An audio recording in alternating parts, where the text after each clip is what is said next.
transforma l'eau en vin, toucha les yeux de ta main. Nul n'est comme toi, comme toi.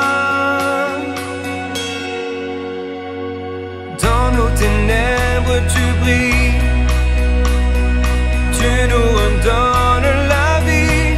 Nul n'est comme toi, comme toi.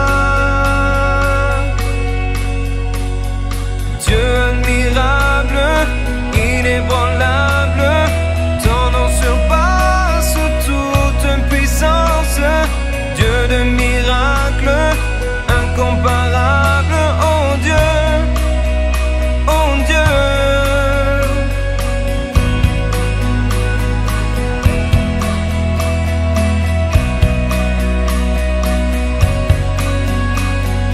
Dans nos ténèbres tu brilles, tu nous redonnes la vie. Nul n'est comme toi, comme toi. Dieu admirable, inébranlable, ton nom surpasse toute puissance.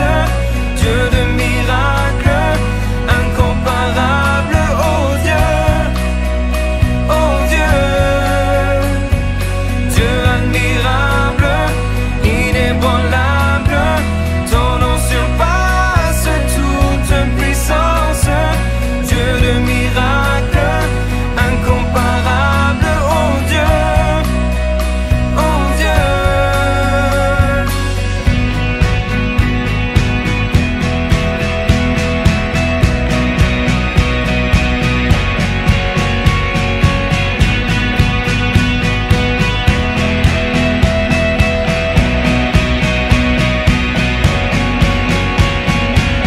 Si notre Dieu est pour nous, qui pourra nous arrêter? Et si Dieu est avec nous, qui sera contre nous? Si notre Dieu est pour nous, qui pourra nous arrêter?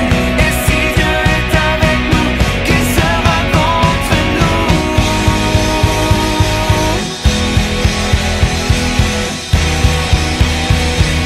Qui sera contre nous?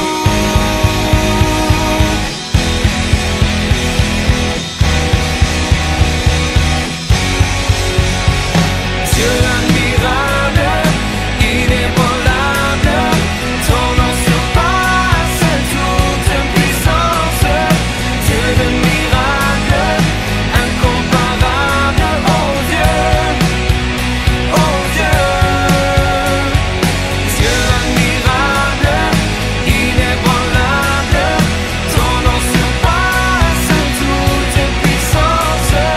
Dieu de miracles, incomparable, oh Dieu, oh Dieu. Si notre Dieu est pour nous, qui pourra nous arrêter? Et si Dieu est avec nous, qui sera contre nous? Si notre Dieu est pour nous, qui pourra nous arrêter? Et si Dieu est avec nous, qui sera contre nous?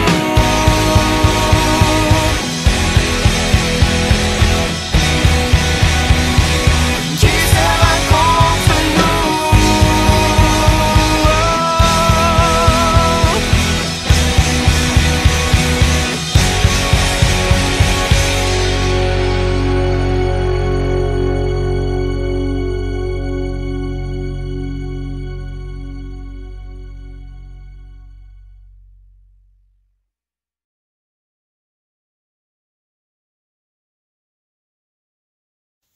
Hey, bon dimanche à tout le monde. Content de vous retrouver pour notre réunion live du dimanche, comme on a l'habitude de le faire chaque semaine.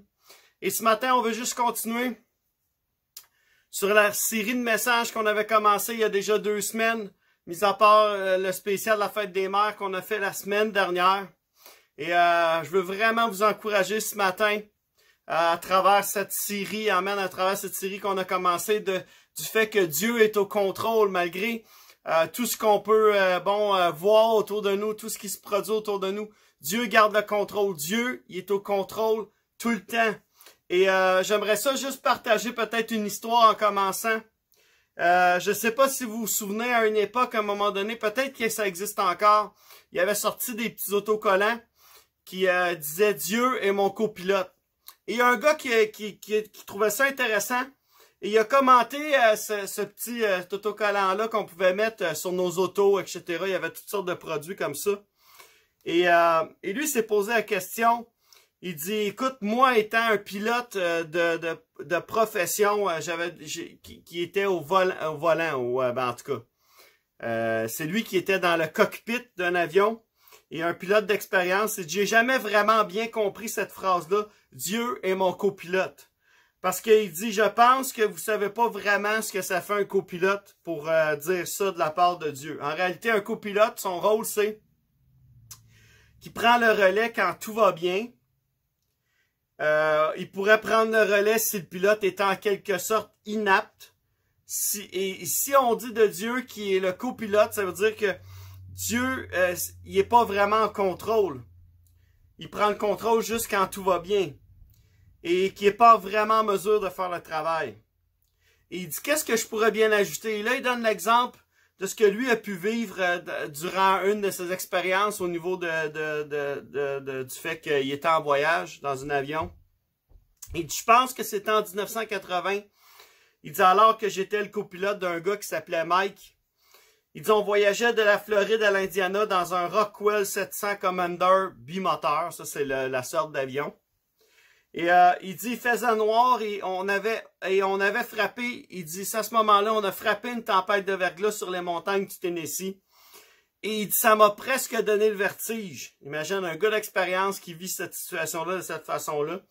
Il dit, c'était difficile de dire si on volait droit et de niveau. Et tout à coup, il dit, là, le courant il est tombé. Et il s'est mis à faire noir dans l'avion, ça a comme coupé un peu. Il dit là, il dit, mon cœur a comme remonté. J'ai comme, tu sais, quand on sent notre cœur qui bat tout à l'heure. C'est exactement ce qu'il a vécu.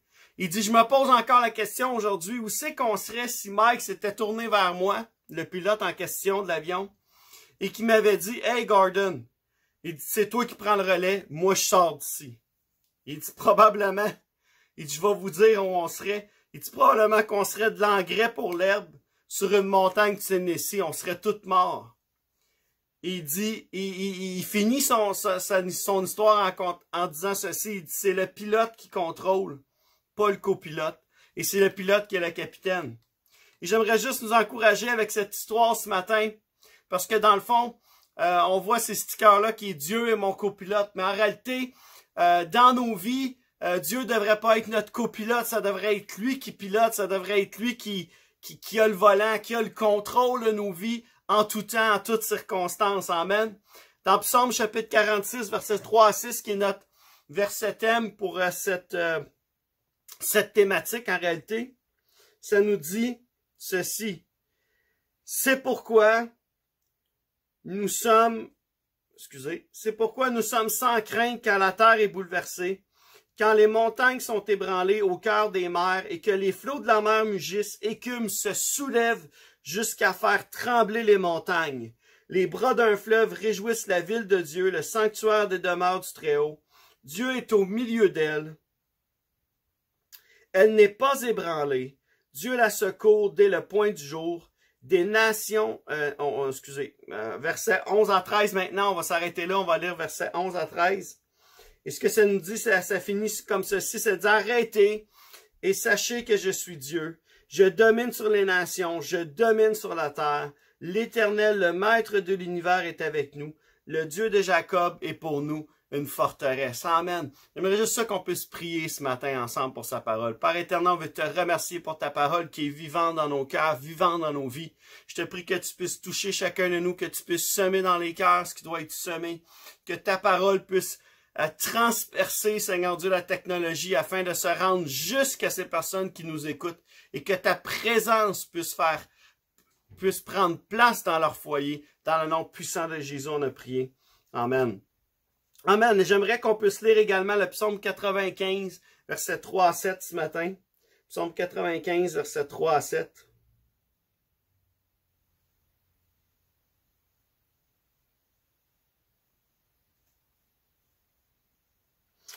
À 95, 3 à 7, j'espère que vous êtes rendus. Ça nous dit ceci, ça dit « Car l'Éternel est un grand Dieu, il est un grand roi au-dessus de tous les dieux. Il tient dans sa main les profondeurs de la terre et les sommets des montagnes sont à lui. La mer est à lui, c'est lui qui l'a faite, la terre aussi, ses mains l'ont formée. Venez, prosternons-nous et humilions-nous, plions le genou devant l'Éternel, notre Créateur, car il est notre Dieu, et nous sommes le peuple dont il est le berger, le troupeau que sa main conduit. » Aujourd'hui, si vous entendez sa voix, n'endurcissez pas votre cœur. Amen. Et j'aimerais simplement continuer sur ce verset-là, en simplement nous faire réaliser, il y a tellement de versets dans la parole de Dieu, on va en voir d'autres dans les prochaines semaines, mais tellement de versets qui nous démontrent comment Dieu est Dieu finalement, comment Dieu, le Dieu que nous servons est le Dieu qui est en contrôle sur les choses, et il n'est pas dépassé par les événements, il n'est pas pris par surprise ou même pris au dépourvu. Amen. Le Dieu que l'on sert, il domine sur les nations, il domine même sur nous. Amen. Il est le berger de son troupeau et sa main nous guide, nous conduit. Alléluia. Merci Père pour ta parole ce matin. Amen. Et je veux qu'on s'arrête encore aujourd'hui, comme on l'a fait la 2 semaines, qu'on s'arrête pour reconnaître qui il est. Amen. Qui il est comme Dieu. Comment Dieu est au contrôle des choses. Et premièrement, la première chose que j'aimerais partager avec vous, c'est que Dieu il est au contrôle même face à l'impossible. Amen. Même face à l'impossible. Bon, peut-être c'est quelque chose qu'on entend souvent. Amen. Le Dieu des miracles. Ces temps-ci, bon, je vois passer des... C'est sûr que sur Internet, on voit tout plein de choses, mais comment qu'on peut parler de Dieu comme un Dieu qui est même face à l'impossible est au contrôle. Et j'aimerais qu'on puisse tourner pour ça, pour illustrer notre point ce matin, dans Jean le chapitre 11. Et on va lire l'histoire de Lazare ce matin.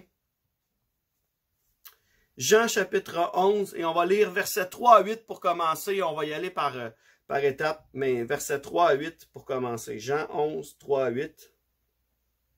Je vous invite à tourner avec moi. Ça nous dit ceci. Et là, il faut se mettre en contexte. Lazare est le frère de Marie et Marthe ici, et un ami de Jésus. Et voici ce qui arrive. Les sœurs envoyèrent dire à Jésus, Marthe et Marie, « Seigneur, celui que tu aimes est malade », en parlant de Lazare. À cette nouvelle, Jésus dit, « Cette maladie n'aboutira pas à la mort, mais elle servira à la gloire de Dieu, afin qu'à travers elle, la gloire du Fils de Dieu soit révélée. » Or, Jésus aimait Marthe, sa sœur, et la sœur. Quand il eut appris que la sœur était malade, il resta encore 2 jours à l'endroit où il était. Puis il dit aux disciples, « Retournons en Judée. » Les disciples lui dirent, « Maître, tout récemment, les Juifs cherchaient à te lapider et tu retournes là-bas? » Et on va lire versets 11 à 15 maintenant.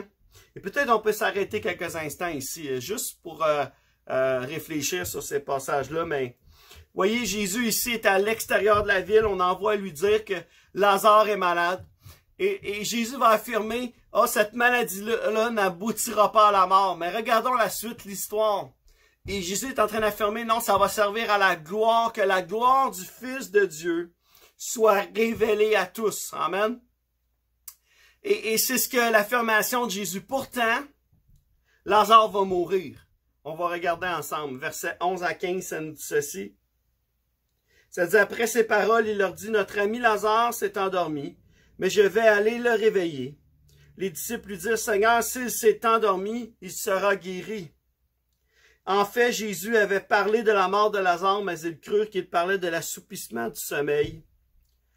Alors Jésus leur dit ouvertement, « Lazare est mort, et à cause de vous, afin que vous croyiez, je me réjouis de ce que je n'étais pas là, mais allons vers lui. » On va lire le verset 17 ensemble qui nous dit, « À son arrivée, Jésus trouva que Lazare était depuis 4 jours déjà dans le tombeau. » 4 jours. Jésus est là, 2 jours après avoir reçu la nouvelle. il décide de partir. On sait, bon, ça prenait plusieurs jours pour se rendre à l'endroit où Lazare était. Éventuellement, Jésus allait y arriver, mais ça prenait quelques jours déjà de marche pour pouvoir y arriver. C'est ce que l'histoire semble nous faire part ici. Et Jésus arrive et ça fait 4 jours que Lazare est mort et est dans un tombeau. Et on va lire les versets 34 à 44 pour terminer sur ces versets ce matin.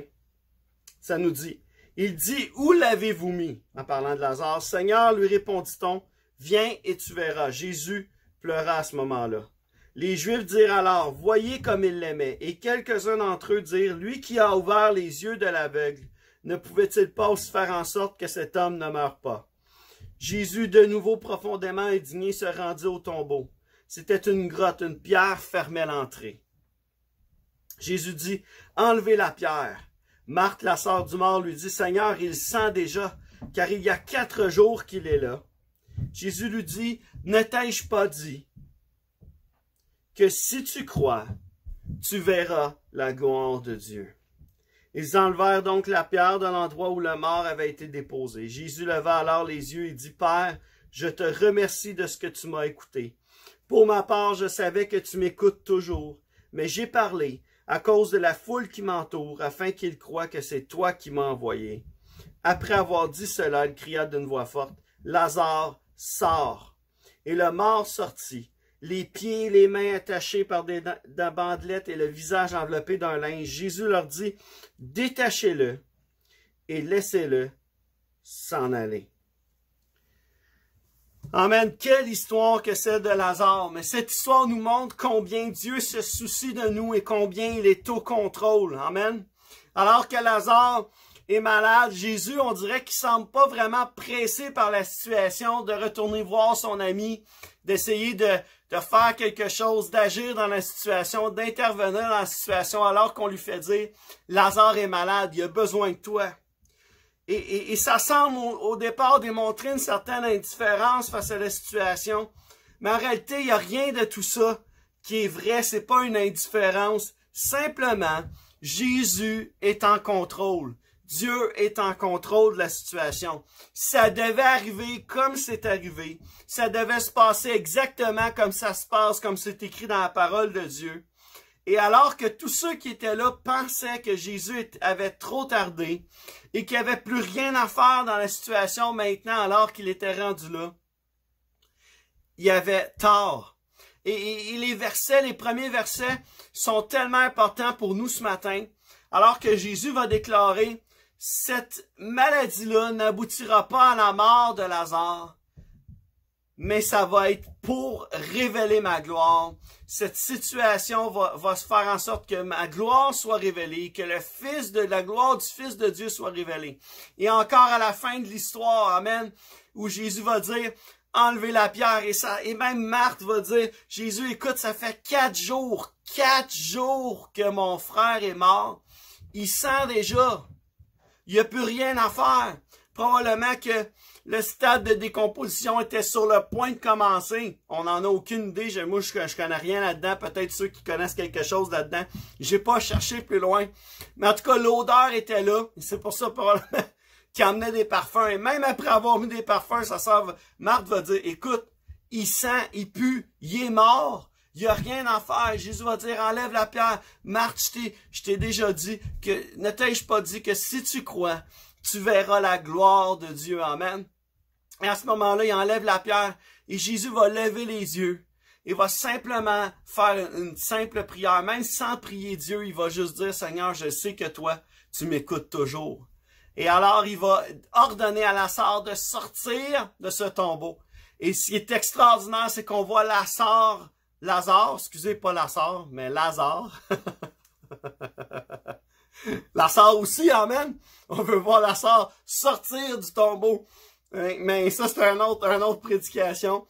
Mais on voit Lazare ici sortir du tombeau avec des bandelettes, des linges, une momie finalement qui sort de là. Et Jésus va lui dire, OK, laissez-le s'en aller. Enlevez-y tout ça, laissez-le s'en aller. La vie reprend son cours. Et Lazare, voyons, bébite, Lazare, excusez. Et on voit dans cette situation que je vais l'avoir, à la fin du message, je vais l'avoir. Ça m'a tout déconcentré.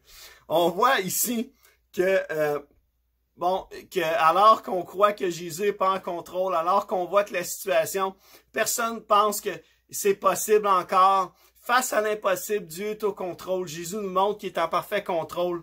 Et alors qu'on regarde cette histoire et qu'on se dit, mais Jésus aurait pu faire quelque chose, Jésus n'a rien fait sur le moment. Parce que ça devait se passer comme ça devait se passer. Et des fois dans nos vies, on crie à Dieu. Et il n'y a rien qui se passe. Des fois dans nos vies, on va crier à Dieu, Seigneur, fais telle chose, agis dans telle situation, fais telle ou telle chose. Et ce n'est pas que Jésus n'est pas en contrôle, c'est pas que Dieu a perdu le contrôle, que Dieu ne se soucie pas de nous, mais au contraire, il se sert des situations de nos vies pour sa gloire et afin que sa gloire soit révélée. Ceci devait se passer exactement comme il l'avait planifié. Et j'aimerais vous encourager ce matin que Lazare est la preuve vivante, parce qu'il est ressuscité des morts, que Dieu est au contrôle face à l'impossible. Amen. Et Jésus aimait Lazare. Il l'aimait. Mais, face à cette situation, il a décidé que les choses devaient se passer comme ceci. Mais, toute cette histoire nous fait simplement nous rappeler que dans tout ça, Jésus avait le contrôle. Dieu avait le contrôle. Dieu est au contrôle. Amen. Et je pense aux différents miracles que j'ai vécus dans ma vie personnellement, ou quand j'ai passé près de la mort, où j'ai eu un accident, ou toutes les fois où Dieu m'a protégé, toutes les fois où Dieu est intervenu, ou quand il a guéri mes enfants, quand il m'a guéri, amen. Quand il est intervenu d'une façon miraculeuse, extraordinaire, surnaturelle. Pensez aux miracles, aux choses que Dieu a fait pour vous. Amen. Et Dieu est au contrôle dans ces situations-là. Dieu n'a pas perdu le contrôle. Peut-être que c'est pas arrivé comme on voulait. Peut-être que c'est pas arrivé quand on voulait. Comme on avait demandé à Dieu qui intervienne. Comme on pensait qu'il allait intervenir sur le moment en un clin d'œil. Peut-être que c'est pas arrivé comme ça. Mais Dieu est intervenu. Dieu est là, amen, à nos côtés. Ce qui m'amène à mon deuxième point. Et juste avant d'aller à mon deuxième point, j'aimerais vous lire une citation que j'ai trouvée intéressante de Martin Luther sur cette impossibilité-là, comme quoi Dieu a le contrôle. Et Martin Luther va dire, la foi voit l'invisible, amen. Et c'est ce que Jésus va dire à Marthe. Il me semble que c'est à Marthe, il me semble que oui. Ne t'ai-je pas dit que si tu crois, tu verras la gloire de Dieu. Amen. Ne t'ai-je pas dit que si tu crois, tu verras la gloire de Dieu. Saisissons ce verset ce matin. Saisissez-le dans la situation, là où vous êtes, dans les circonstances où vous êtes. Ne t'ai-je pas dit que si tu crois, tu verras la gloire de Dieu se manifester dans ta vie. Martin Luther a déclaré ceci, la foi voit l'invisible, croit l'incroyable et reçoit l'impossible. Ensuite, elle accepte l'impossible, se passe de l'indispensable et supporte l'intolérable. Je le relis pour vous à la maison parce que vous ne l'avez pas devant les yeux. Je le relis pour vous. Il a déclaré ceci.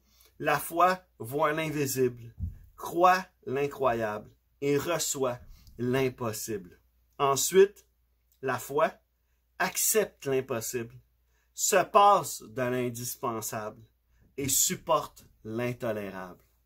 Amen. Et je veux partager mon deuxième point ce matin avec vous.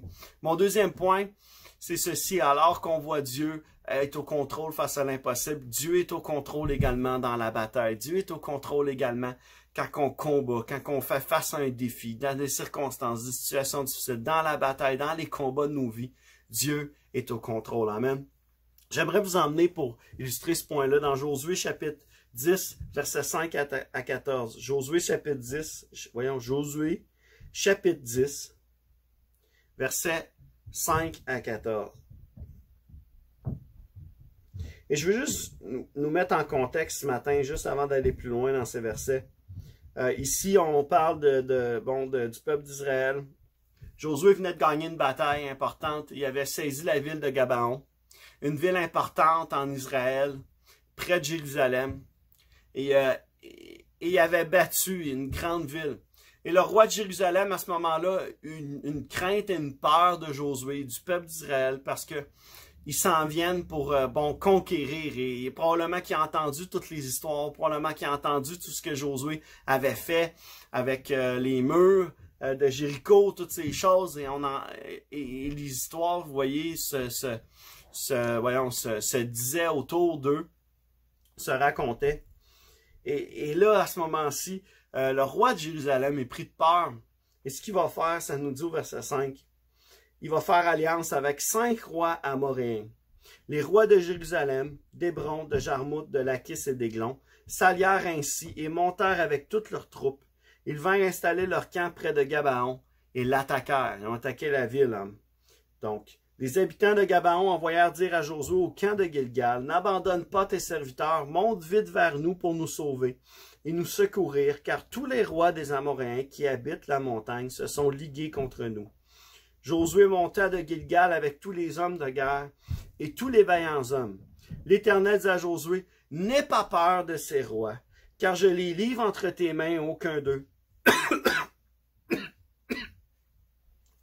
ne te résistera. » Josué arriva sur eux par surprise après avoir marché toute la nuit depuis Gilgal.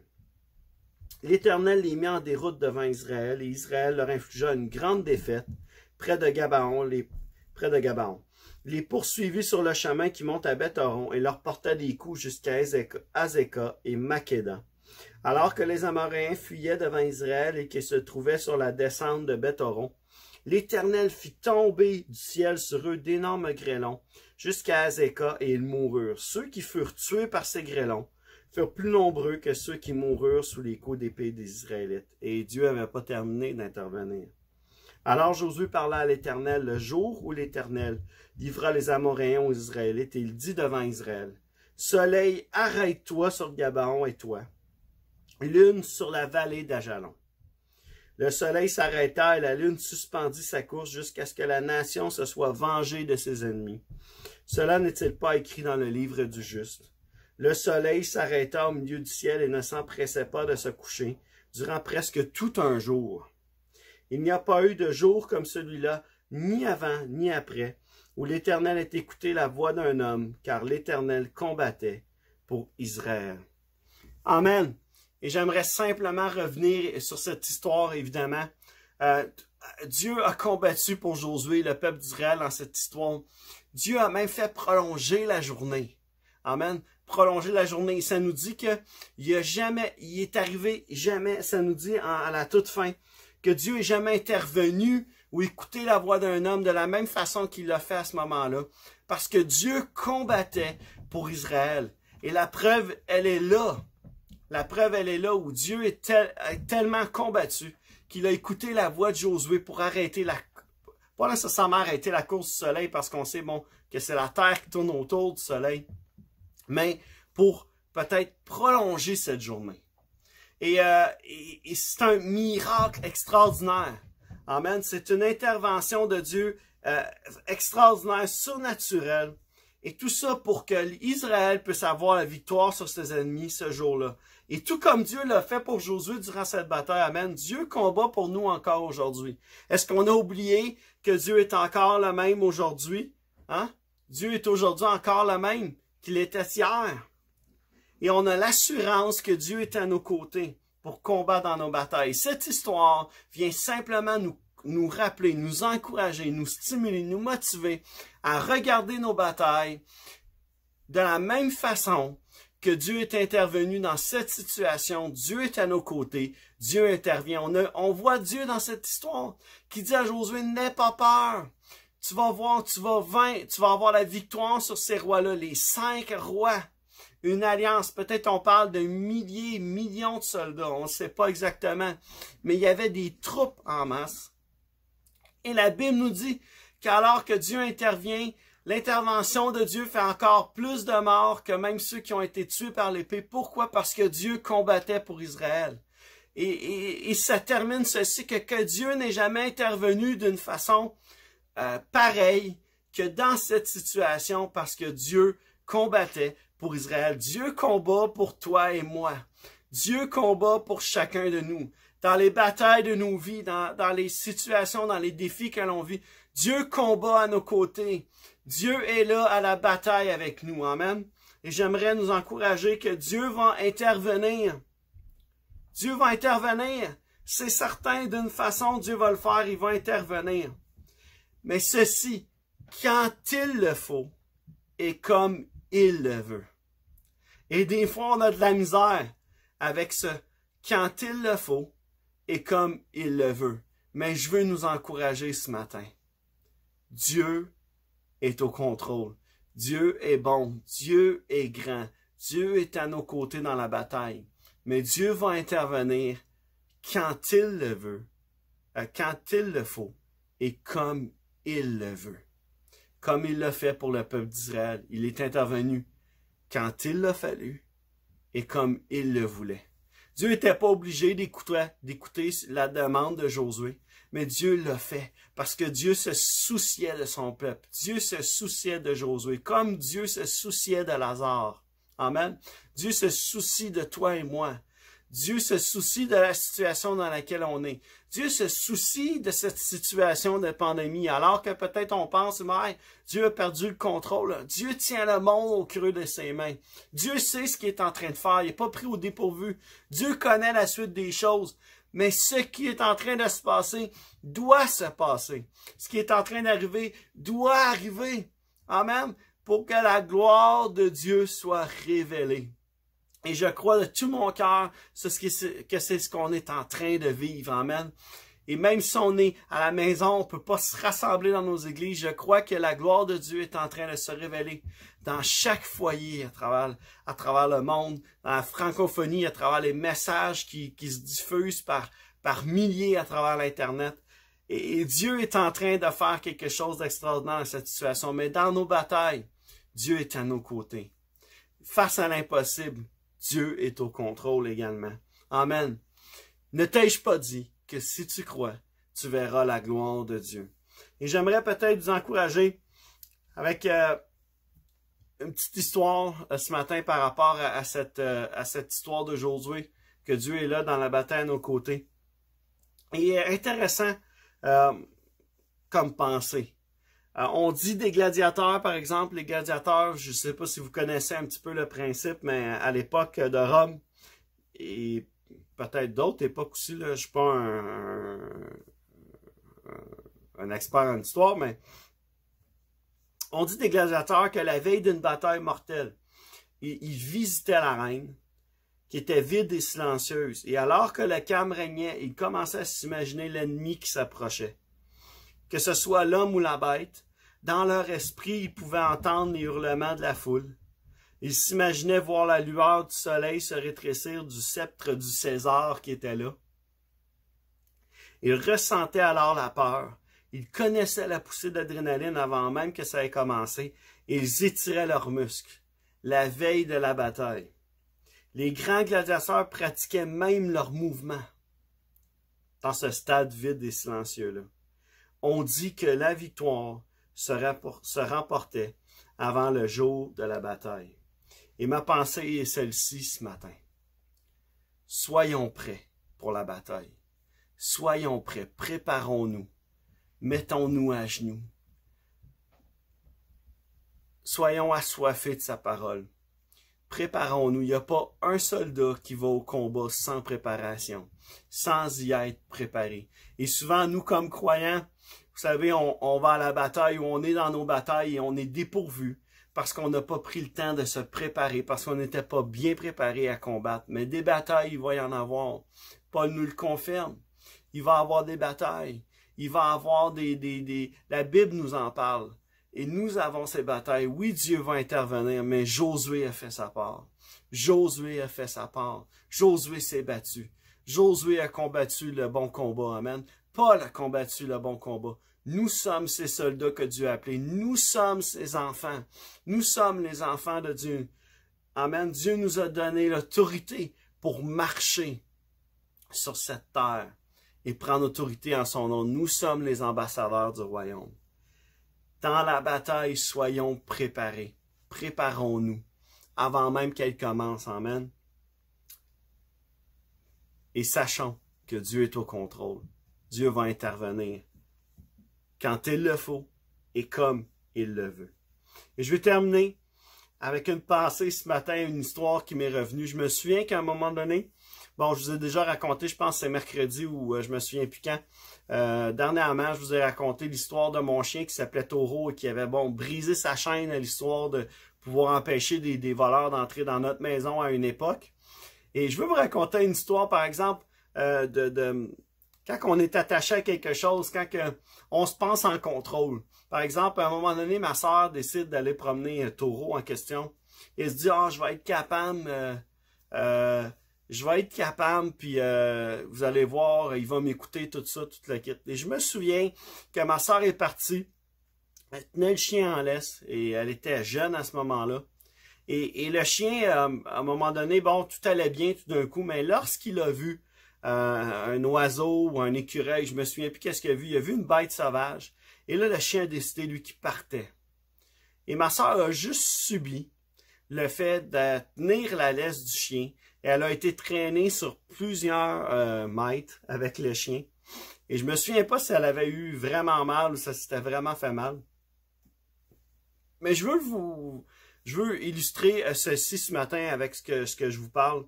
Ma pensée derrière ça, c'est ceci.